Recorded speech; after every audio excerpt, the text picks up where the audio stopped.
Okay, so this is the Town of Fairfield's Affordable Housing Committee, a special meeting of March 30th. We're meeting via Zoom at 6:03 p.m. We do have a quorum. We have with us Chairman Steve Grathwohl. We have new committee member Herb Langcooler.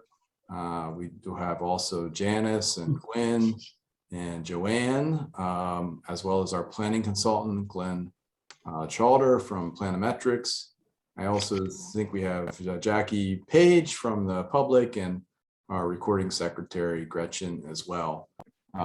So with that, Steve, we do have one item to consider tonight. I expect this to be a relatively short meeting, but we had the planning and zoning, we had the joint workshop with the Planning and Zoning Commission where we presented an overview of some of the strategies in our affordable housing plan, that especially those that have a zoning component. And I think we generally heard positive feedback. Certainly I didn't hear anything that was a dissenting voice in terms of the overall direction that we were heading in. But we do need to conduct a public hearing prior to the committee adopting it, and it does require a 35-day public notice. And so we did include in our schedule this meeting to kind of reconvene after the planning and zoning workshop, and then refer a draft plan, it still would be a draft, to the for purposes of doing a public hearing and triggering the 35-day notice period. So that's the intent tonight. Steve, I don't know if you'd like to make a few other remarks and then we can turn things over to Glenn. But not really. I think we could turn it over to Glenn. I do have a question though, for Glenn and for me and for you, Mark. There were still some blanks, X's or yellowed areas in the executive summary. So. And in the plan. Yeah. Yeah. And so how do we get those filled in? That's all. So I think how I see this, and I'll turn it over to Glenn for his thoughts, but I see it as a working document. Glenn started to put together a list of proposed edits and changes and updates, and we can certainly add to that. There are a number of areas where I'll work with Glenn to make sure we have the correct, most up-to-date numbers reflected in the plan. So, for example, the number of affordable housing units as listed by the state, we'll make sure that reflects the 2021 numbers instead of 2020. But I don't see that as a big deal in terms of our ability to go forward and present the housing strategies that make up the actionable items within the plan. So we'll continue to work on that. But Glenn, do you have thoughts or different reaction to that? No, I think that does make sense. I think that, can you allow me to share a screen, Mark? Oh, sure. I'm sorry. That's okay. I always forgot to do that. Go ahead. Here we go. So this report that I put together after the meeting, did the committee members get this? Does it look familiar? Yeah, I think I sent it out. I hope I did. Yes, you did. Yes. Oh, and this is Heather Dabrowski. I'm sorry, I'm a few minutes late. Hi, Heather. I Heather. apologize. No worries. We just got started. So this summarizes the comments and information that might guide our efforts here tonight. These are possible edits based on the comments made at the joint Affordable Housing Commission, the TPZ meeting. And then just between the full plan, the executive summary, some of the updates that can be made here. I think as Mark points out, we do have updated state information. Congratulations. I think the net addition in terms of affordable housing count over the past year, I think it was 52 units, Mark, something like that. Yeah, we're at 2.8%.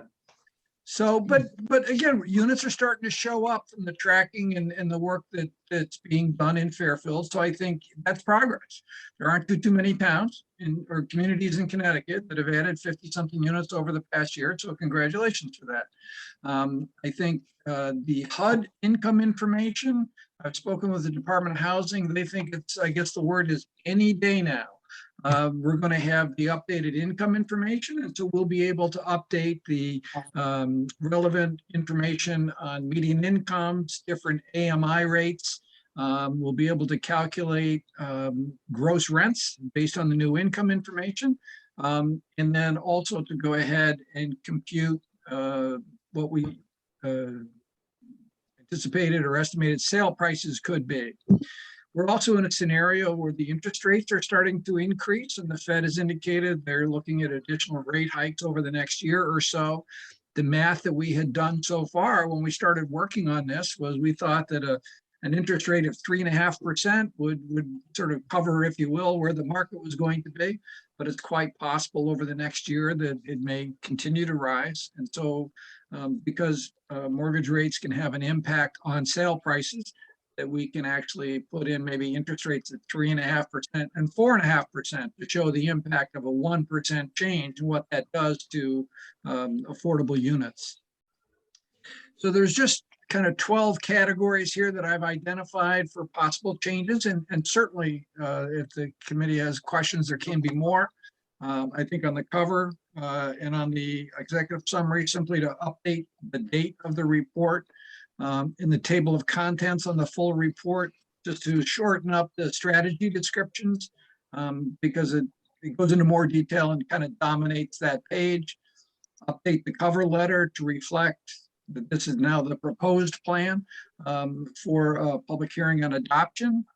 I think our date for posting the plan on the town website is April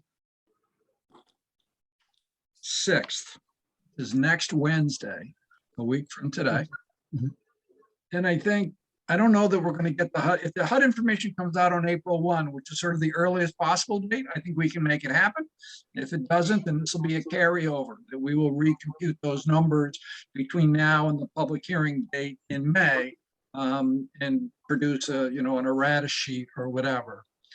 I think based on that, comment number 5 here is we'll calculate sale prices based on low and high interest rates. And I'll work with Mark on that. I think at this point in time, I've been using 3.5% and 4.5%. And we'll see, again, we're not trying to define, it's always going to be computed at the time of sale. But bracketing and helping people understand that interest rates have a meaningful impact on this. I think I'm going to work with Mark to get the URLs from the town website for the 88, 2014 and 2022 plans and put those into the reports. People can just click on them and go to them and familiarize themselves with what's been done in the past. We need some graphics to the labels on the graphic on the price, income price ratio. It's not as explanatory as I'd like it to be, so make some changes there. And then incorporate the revised affordable housing numbers. These are from DOH list, which was issued in February. Update the pictures on the existing affordable housing on page 9. I think there were some,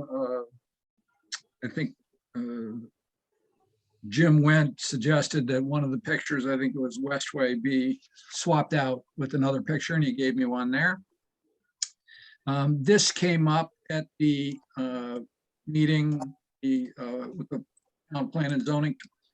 Excuse me, I'm trying to highlight the text and it's fighting this. The concept of a redevelopment agency or other organization as a possible strategy. Something that we can talk about. I mean, the Housing Authority is an agency which can do quite a bit. A redevelopment agency picks up some additional powers in terms of redevelopment of property.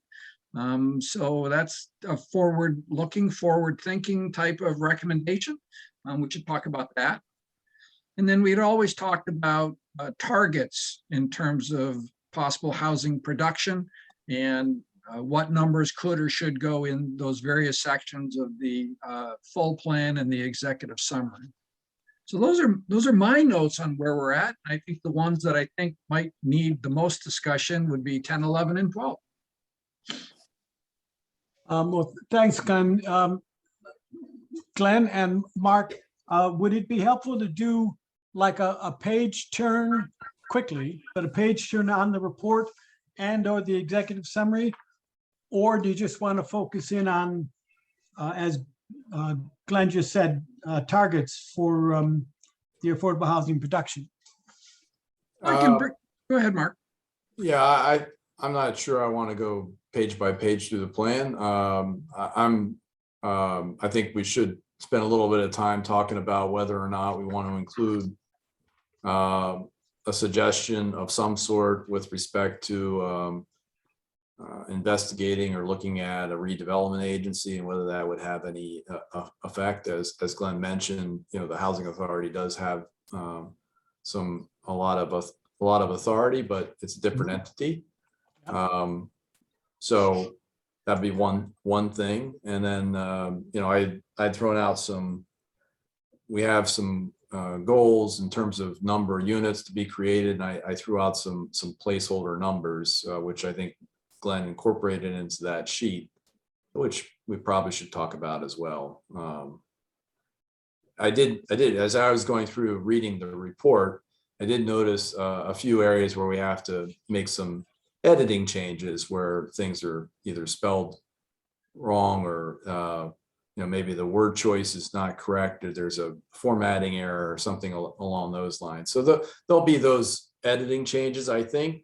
And if other folks do find those, let me know, because we'll certainly pass those along. We want to make sure this is as comprehensive a report and clean a document as we can make it. So let's just talk about the redevelopment agency for a second. And I'll give my view quickly. Is I don't see that we need it. We've got a housing authority. It is independent, but my experience has been usually they work hand in hand with the local community, the government, and so ours, we should be able to work with them. And I don't see the need for a redevelopment agency.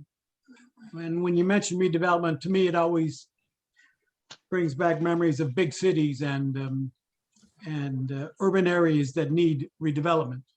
And Fairfield is not a big city, nor does it need redevelopment. So that's my view.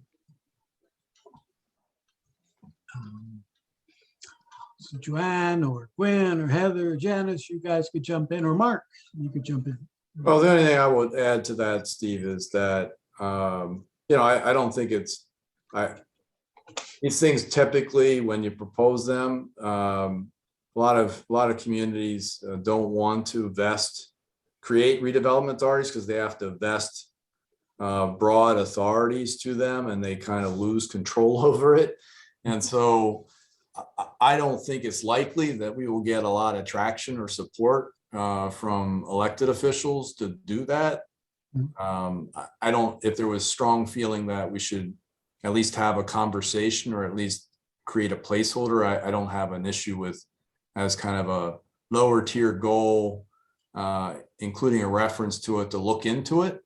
But I don't think it's likely that we'll be able to accomplish that in the next 5 years. Yeah. Okay. That's my take.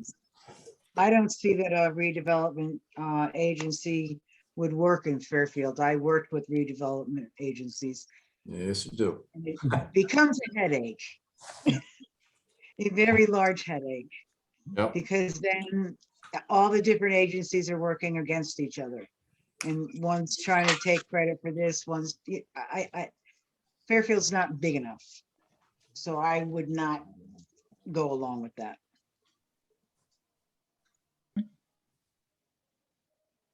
It's Anyone else? 3 no's. Yeah.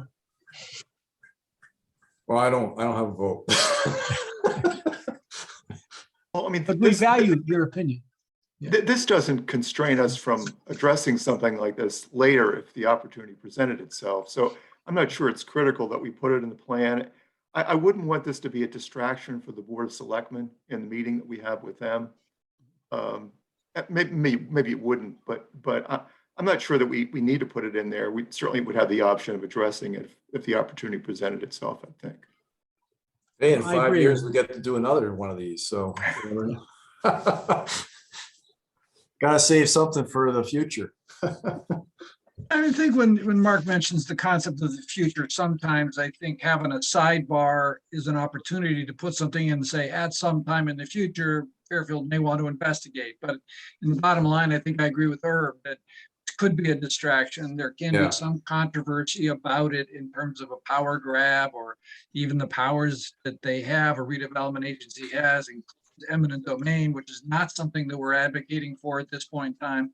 So I think that it's in the record here, if you will, of this Affordable Housing Committee and their effort that we talked about this. And I've made note of Herb's comments. I think it's there. We can pick it up in 4 or 5 years if the committee wants. I Okay, agree. Seemed like a passing reference to, wasn't a strong recommendation, but But I thought it was good in the concept of implementation, right? yeah. The We're redevelopment thinking agency outside the box, absolutely. Yeah, exactly. jumpstart something. So then the other thought had to do with the recommendations for unit production. You want me to bring those pages up in the full report to You see? want to? and Glenn, before we go just there, and as Mark's bringing it up, I just want to mention again, highlight the goals of the plan. And those should always be front and center. And one is to obtain the moratorium, and second, provide the broadened range of housing options and potential locations. And so all of the strategies are focused on these goals, correct? I mean, that's the natural flow of things. Okay. That's all. Hang on 1 second then.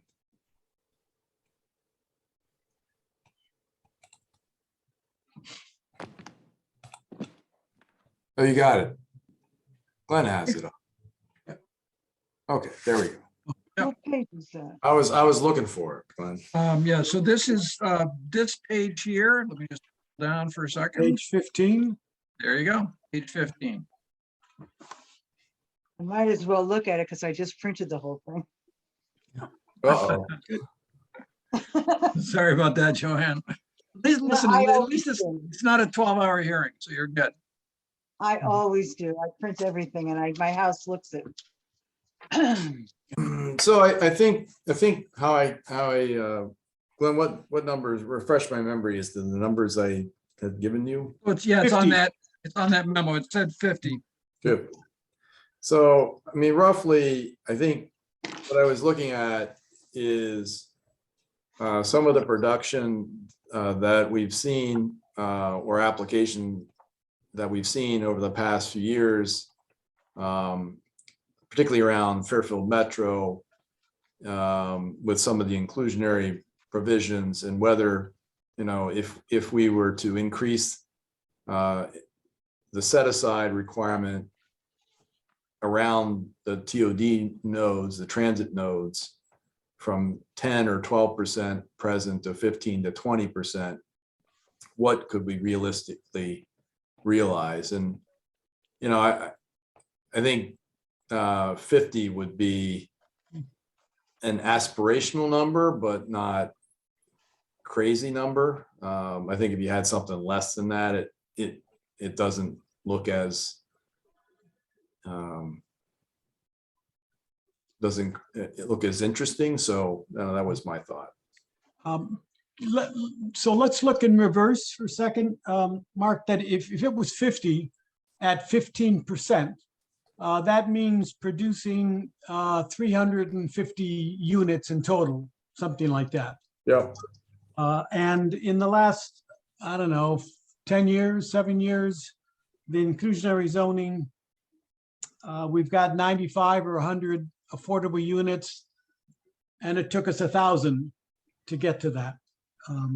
Well, yeah, it's not quite. I mean, those are units that are authorized, not actually built. So if you look at the ones that are built, we're around, well, 250, around 350 Mhm. for that 5-year period. Um, So but I think the target of 50 in my mind is good. But I think we also need to understand what the gross number is to get to the 50. And that gross number is going to be said something like 350 or something. That's all. Were you suggesting to add the gross number into the goal? No, Okay, good. I'm just suggesting that we should understand the math. That's all. And I think the challenge here too, we've got units in the pipeline under the old regulation. They're going to produce affordable units over the next 5 years. And actually, even if the commission were to change the reg change in a couple of months, it's going to be a while for those projects to get approved and to move forward. So the 50 units is probably realistic over the next 5 years is going to be a blend of both in some way, shape, or form in terms of record keeping, but I think that's okay. Um, Could we be Well- challenged, could we be challenged on this being too light, given the Yeah. fact that Metro Center and, you know, the new train station generally, the newest train station generally will see a good bit of development? I mean, should we be prepared for that sort of challenge? But it might take more than 5 years from today because it takes a while to develop. That's exactly right. Yeah, I think this is realistic over a 5-year span based on, again, what we've seen thus far and bumping up the set aside percentage. It's not, you know, if we exceed that, great. Great. But to address what Glenn had mentioned, Mark, so if this gets signed off, let's say June 1st, we can look at the pipeline and I don't know how many units might be in the pipeline that will pop out in 2023 or 2024 without us really doing much. Well, you know, still, again, if you have to take things a little bit with, they're still, the further along they are in the process, the less speculative they are. But things still, even when they get approved, that doesn't mean they get built. So I think it's a realistic number. It could be conservative, which I don't think is a problem. Because I'd rather under promise and over deliver than the opposite. I agree. So, but we do have to also then be ready to talk through what Herb had said about, are we lowballing the number? I think 50 is a good number, but we need to be able to talk it through. Okay. So Janice, Joanne, Heather, Gwen, how do you guys feel about 50? I agree. Yeah, I think that's a good idea.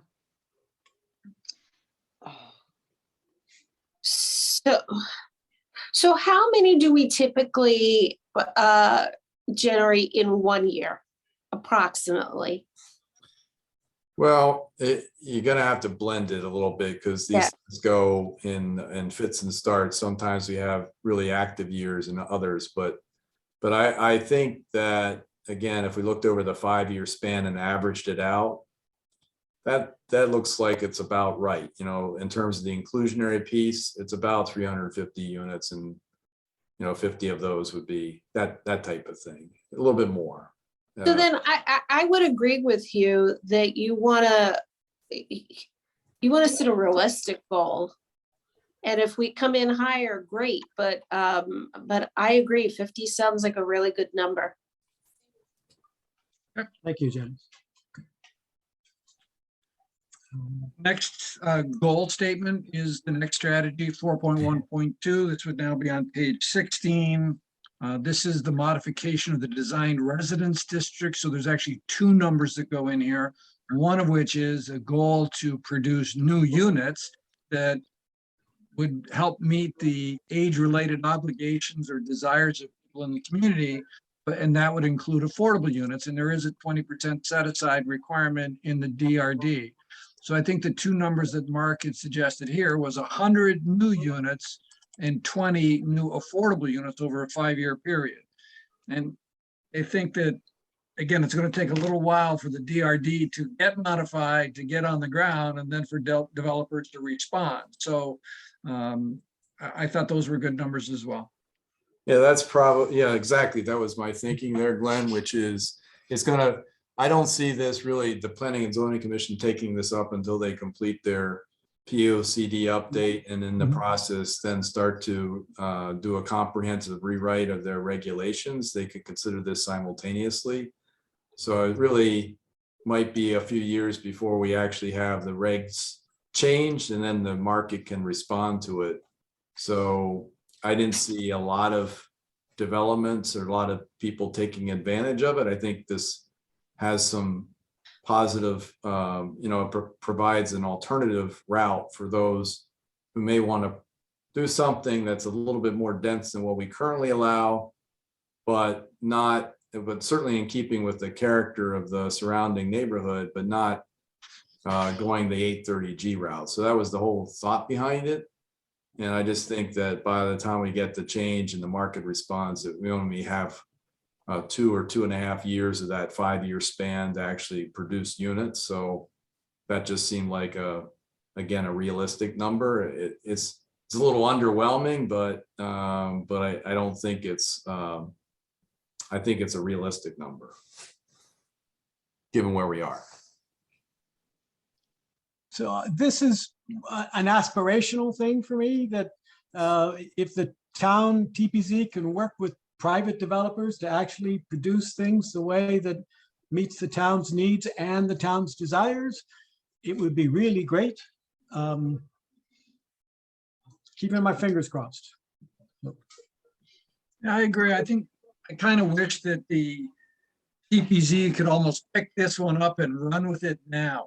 And I understand sort of maybe why they can't. They need to get their head around the regulations and everything else. But to me, I think this hits a lot of different buttons for Fairfield, both in terms of just overall housing diversity, for an aging population, for people seeking housing choices and options, and producing affordable units. But as we all know, it requires the action of another board. So I think we got to keep our fingers crossed and encourage them in their efforts. And I do want to just mention, and we should mention it all the time, that TPZ in Fairfield has been really good. They've done some really good stuff over the last 10 years. And the Affordable Housing Committee and the town needs to recognize really how good they've been and how forward thinking they've been. So are we good here with 120? 100 new units and 20 new affordable units? I am. Yes. Can I ask you a question? Of course. I'm reading this again, and then we're talking about set-asides could be tied to the density incentives. Now, would we be able to do set-asides on a sliding scale? I mean, we would have less set aside if they were producing more affordable units and lower income brackets, for example. Right. Because, yeah, we've talked about that. I think that's a good concept. I think we have to work out the details, but I like that idea.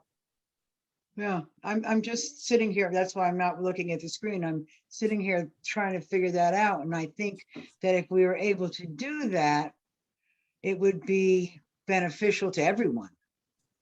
Well, certainly to the folks that are hardest to serve. Right.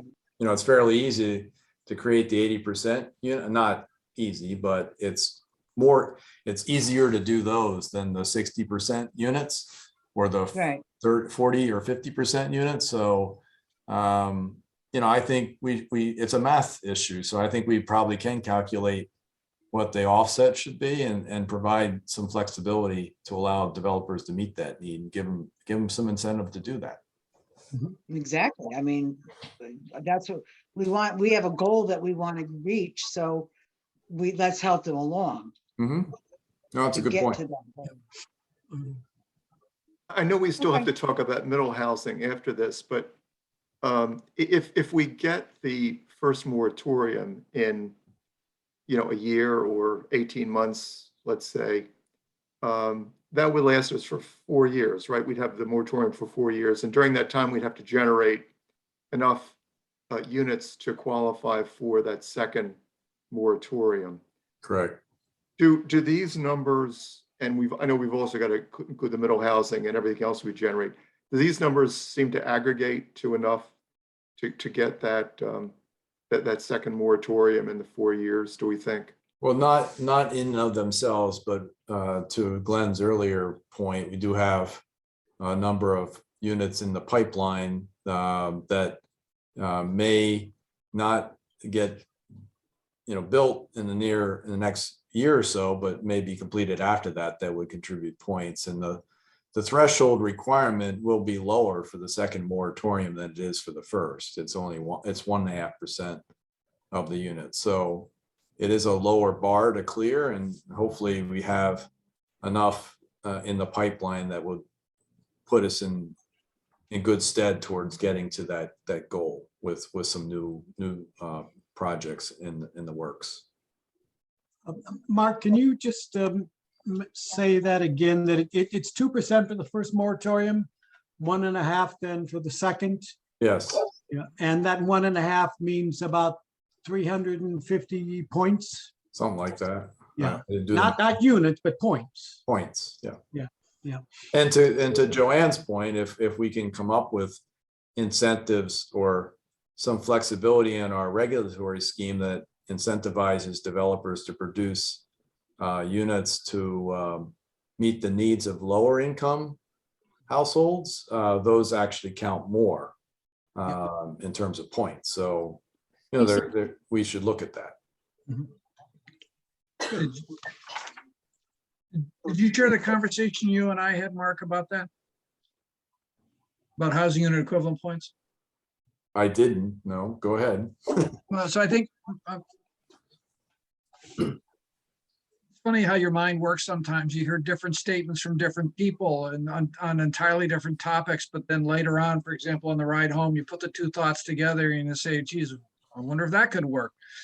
So I called Mark because of his knowledge and expertise in this area. And the thought was, we spend our time often with affordable housing focusing in on a percent set aside based on number of units. But in fact, in Fairfield, if our goal is a moratorium, because that's more attainable, then why isn't our set aside requirement based on number of housing unit equivalent points?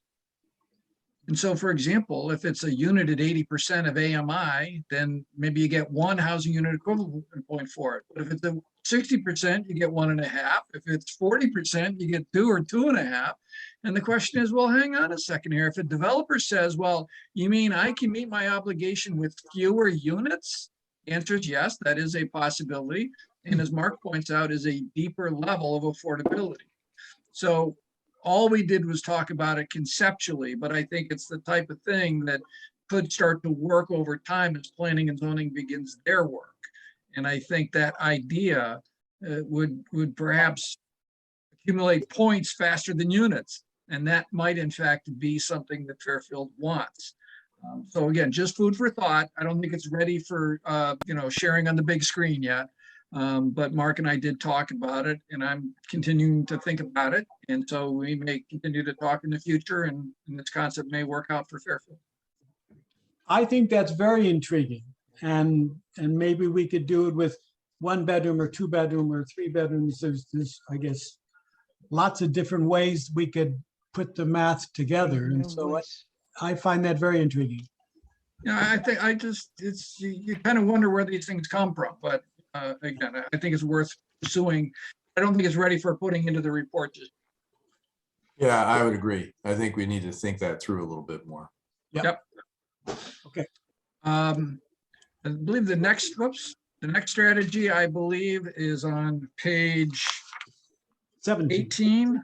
18. This is for the Housing Authority, and the goal here, I think, is for 50 new additional affordable units over a 5-year period.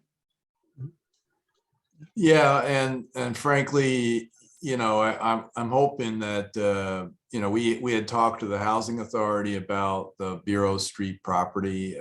That may or may not pan out, but I thought that would put us in good stead. High Street, I expect there'll be some revisions there at some point. And that might, again, contribute some of those units, whatever ends up getting approved from inland wetlands on that. So I think 50 sounds like again, a doable number. Mhm. Hopefully, we can cross that, but again, it's a 5-year period and it does take time to develop these things. So, it takes time to get from here to there, and construction takes time. Getting all your approvals takes time. I think it's a good number, and I like the number also because I understand that 50 might only require 50 units or 60 units or 70 units because the Housing Authority has a higher percentage of affordable than some of the others. Yeah, I'm hoping that that's largely 100% affordable or very close to it. So, I think the next strategy, I believe, is on page 25. Strategy 4 point, here we go. Is that page just scrolling down? Yeah, page 25. This is ways to deed restrict existing housing units so they become state recognized. And so the strategy here is for 50 housing unit equivalent points. or 10 per year. But I think this is going to cost money in the sense that either cash or a tax advantage or cooperative ownership programs or other types of things. So I think that if Fairfield was able to accomplish 10 housing unit equivalent points over the next 5 years, that'd be pretty awesome per year over the next 5 years.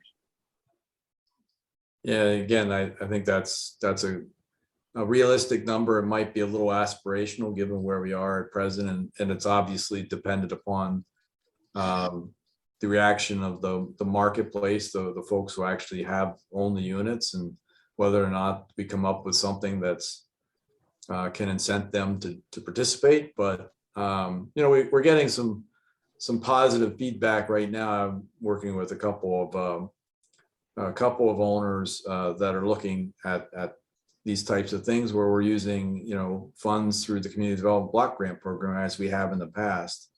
But we're being very mindful of how can we get to the 40-year restriction number, if at all. And so, that's the magic number to get the points. So I'm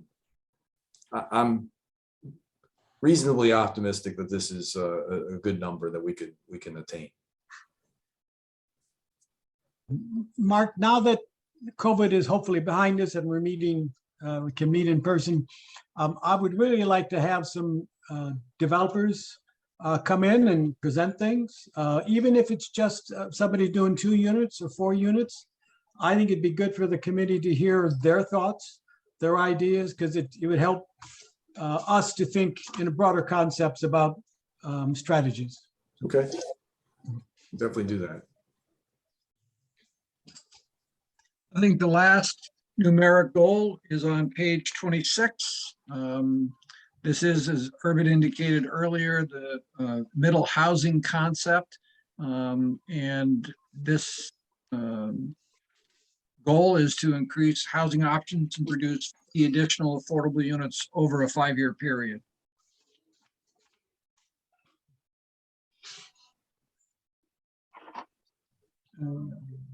What's that number?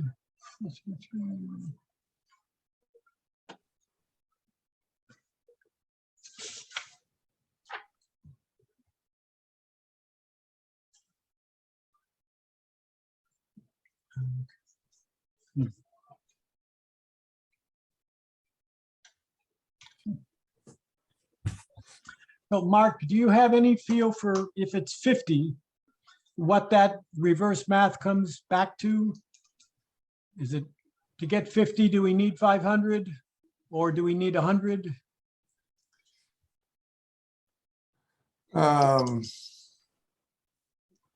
No, I just plugged in a number and something smaller than 50 seemed underwhelming, so I came up with 50, but I think this is the one that's hardest to quantify, because it seems, like we have a concept, but we don't have a specific proposal yet for planning and zoning to implement this. So I'm a little off in terms of where this is. And it's okay to be somewhat aspirational. I mean, I said before, under promise, over deliver, but I don't know I have no idea what this will end up. Well, like the efforts down at Quincy, would that fit into this category?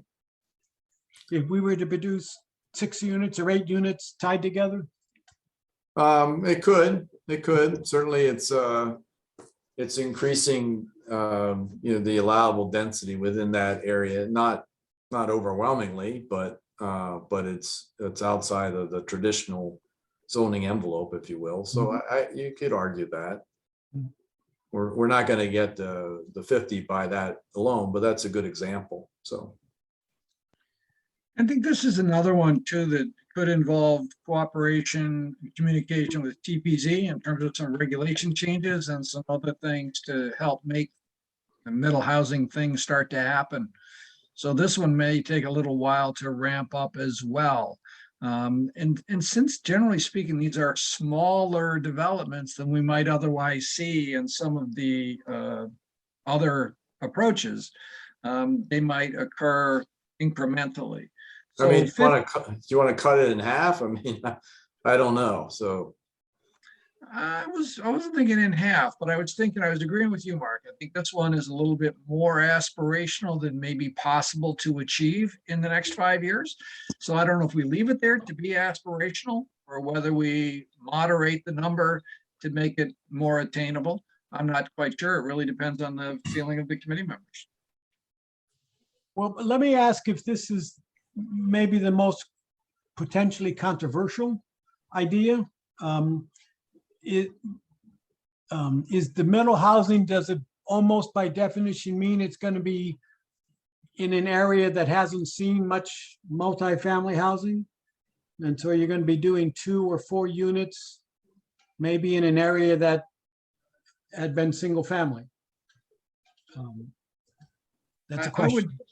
I would think that TPC would consider all of that as part of their regulatory crafting effort. I think some of the things that we had talked about was, in areas adjacent to existing business zones, that we might have some transitional use in terms of some multifamily before we get to single family. So rather than a hard boundary of, commercial to single family, there might be some intervening land uses at lower density that would provide housing options. Could they be controversial? Yes, they could. I think, could they also be beneficial and attainable? Yes, they could. So I think my sense on this one might be that 50 again is a little bit more aspirational than we might see in the next 5 years. So we can leave it to be aspirational or drop the number a little bit to be more attainable. So other members have a thought? Herb, Janice, Joanne, Gwyn, Heather?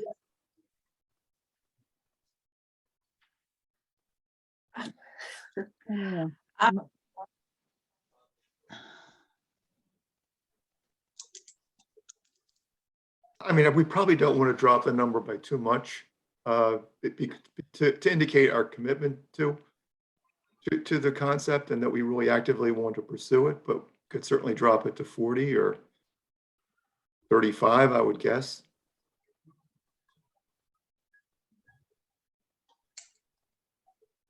I would agree. I think it's important to be realistic.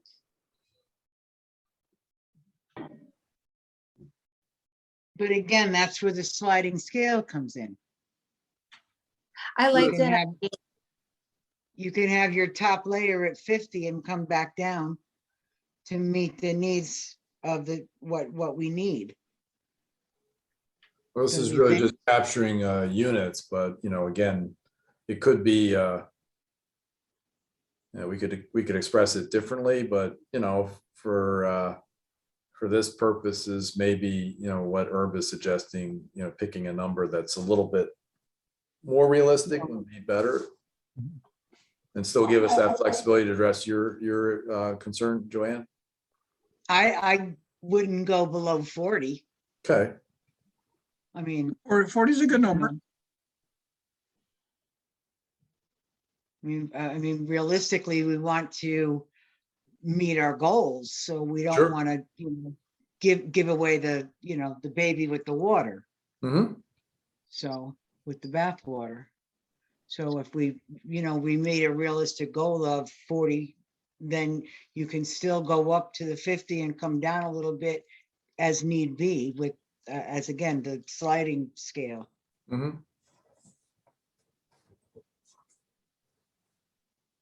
I don't know. I mean, that's my thought. So. By the way, So- you guys are going in and out. I can't hear a lot of the conversation, so Uh-oh. that's why I'm not talking.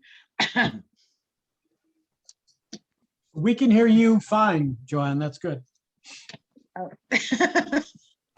Yes, but if I can't hear you, I can't answer. Well, I think if the commission's comfortable with those numbers, I think the next step could be, if you're comfortable with the report, I think the next step would be for endorsement of this document for public hearing in May. And over the next week, I will work with Mark to make these changes we've talked about in the main document, carry those changes over to the executive summary so the numbers all match up all the way through. And I think the only thing hanging that we may come to the public hearing with, I don't want to call it an errata sheet, but modification sheet would be as a result of the new HUD numbers when they're issued. And we do expect that to occur sometime in the next month or so. So that would be the next step. How does that sound? It What I- sounds fine. What I laid Yeah. out was a motion to refer to a public hearing. So, I'll make that motion. Yeah. To refer to a public hearing. I did have two things, just two quick things that aren't necessarily priority items, but I think we're probably going to get a lot of feedback to this plan. The timing, everything that's going on in Hartford, and the need that we have for affordable housing. I think there'll be a lot of public comment and feedback. I wonder, and I think one of the questions will be about, why is our number not higher? Is there some way, some way we might mention the fact that in terms of deed restricted units, we're actually doing well relative to a number of these other towns that to their fortune have these larger assisted housing numbers that actually get them over the 10%. We're just be prepared to respond to that when if and when that question comes up. I can definitely respond to that. And then the other one would be, and we don't add very much detail about the Housing Trust Fund. And I think that was a conscious decision to not go into a great detail, but we may get questions about that one as well. How are we going to finance all this activity? Where's the money going to come from? And what are your strategies and so forth? So it's probably good for us to be thinking ahead about that in terms of anticipating that question as well. So Herb, for me, the trust fund is something that we really do need to spend some time and get it right. Mark's been able to use some of the funds in ways that are going to make a difference, but they're not big projects, and maybe that's good that they're not big projects. But I don't think that people outside the committee really understand what the fund is doing. And we've got to be able to show and tell the story about what we've done, what kind of money has come in, what has gone out, and how it's going to be used proactively in the next 5 years. I don't know. Do we need to go into so much detail, or can we do an overview of the reason for the trust fund? And how you've used it over the years, but not go into detail money-wise, because it's never going to be the same every time? Well, I think Herb's point was we just need to be prepared to respond to questions with respect to it. So I am fully prepared to respond to questions with respect to those issues. Okay. And if I may, Steve, I thought Herb had a good comment here. Mark collected some great information about comparison towns and the percent of assisted housing compared to Fairfield. I'm looking at page 8 of the report. I'm just going to scroll up to page 8 for a moment here. And you can use that graph. I picked those towns because those were towns you had part of your analysis. I think right here on page 8, we're having it, this is where we're doing the inventory of state-defined affordable housing. Mhm. And these numbers, again, are the reason these are highlighted here is this number, I think, is now 608. I Correct. think is the new number here. So Yep. all these numbers are yellow because they're going to update. But I think here in the sidebar would be just a little comparison sidebar. And we say compared to, peer communities of similar size, or however we decide we want to describe those. And just point out the fact that, how our composition differs a little bit from others. I think it would enhance the report. So if the, I may want to suggest another place for it, Glenn, Okay. but the thought, I agree with her. so I guess if the commission is comfortable making that part of the consensus here, then we'll make that happen, and I'll work with Mark to figure out where to put it. Good. That sounds good to me. So Joanne made a motion to refer to public hearing with these notations. And I would second.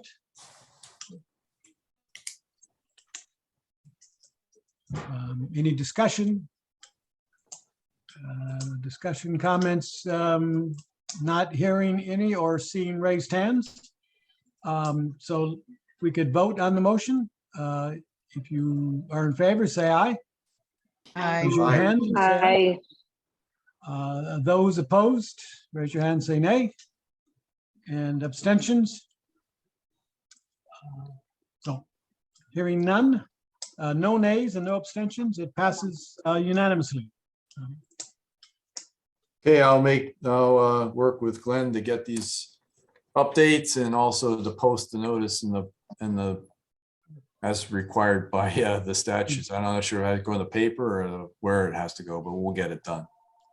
So let me ask, when would, I don't know, are we going to print any copies? When will the public be able to see the drafts? Well, they can see it right now, but Okay. we'll link it in it's actually posted as a document Mhm. on the Affordable Housing Committee's files and documents portion of the website, but we'll make sure we link it in the press release and announcement.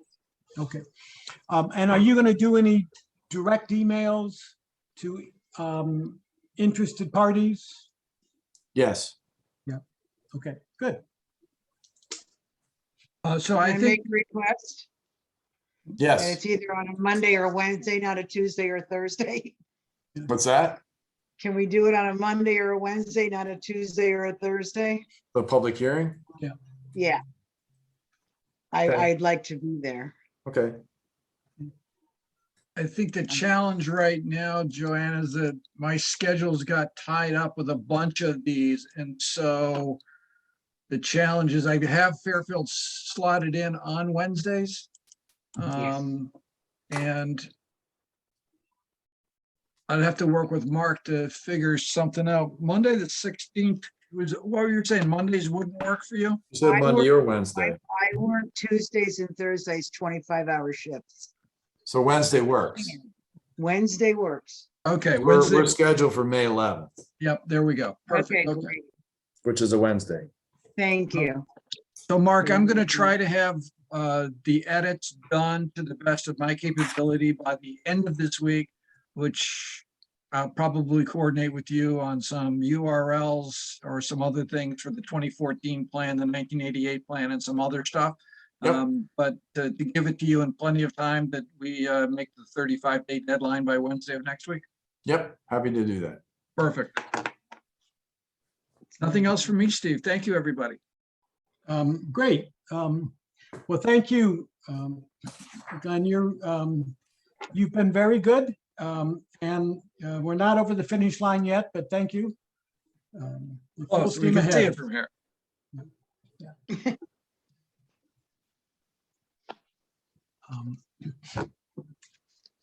So we're good? We are good. So we can have a motion to adjourn. Motion to adjourn. Thank you, Joanne. Great. And we are adjourned at 6:58, right? Is that good? All right, everyone, we'll be in touch. Thank Thank you, you. everybody. Thanks, Thank everyone. Thank you.